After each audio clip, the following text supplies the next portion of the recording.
Alright, so today we'll go over an analog signal.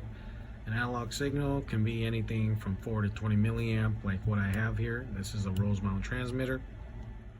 And that analog range, like here, a 4 to 20 milliamp signal, can be used to send that input over to a PLC analog input card.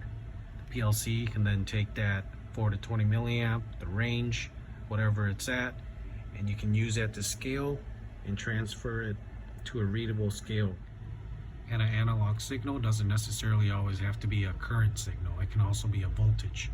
So here on the input card you can have voltage analog signal or current analog signal. So our range on this sensor is 0 to 100 degrees Celsius. So what that means is at 0 degrees, this sensor is going to output 4 milliamps. And at the maximum output, which is 100 degrees Celsius, it's going to output 20 milliamps. So let's go ahead and see how I have it wired up today. This red wire here that terminates to the plus side on this transmitter comes from a 24 volt from the power supply to the terminal block, so this carries the 24 volt. And then coming out from the negative side, it goes directly into my input analog card, into this input here, terminated there, and then coming out from the analog COM, the black wire here, and it just comes back and terminates to the power supply, to here on the power supply. And that's how it looks like if I would draw it out.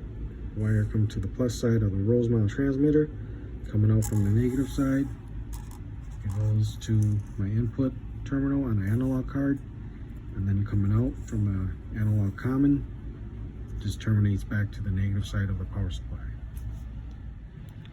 And then you can take that data that comes into the analog input card, scale it down, 4,000, 20,000, that's my 4 to 20 milliamp at a scaled level. And then remember, the Rosemount transmitter has a range of 0 to 100 degrees Celsius. And that is the scaled output. So right now it's outputting about 7.6 milliamps, and at 7.6 milliamps it is taking a reading of 23 Celsius. I also did the same to change it to Fahrenheit, same scale, but my scale min and max is 32 and 212, because at 0 degrees Celsius I have 32 degrees Fahrenheit, and at 100 degrees Celsius I have it at 212 degrees Fahrenheit. So if you would convert it right now at 23 degrees Celsius, it's going to come out to be roughly 73.4 degrees Fahrenheit.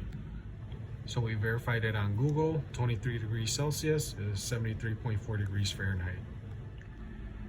And 73 degrees Fahrenheit is about the room temperature right now. So that's just a little quick demonstration of analog signal. Until next time, deuces.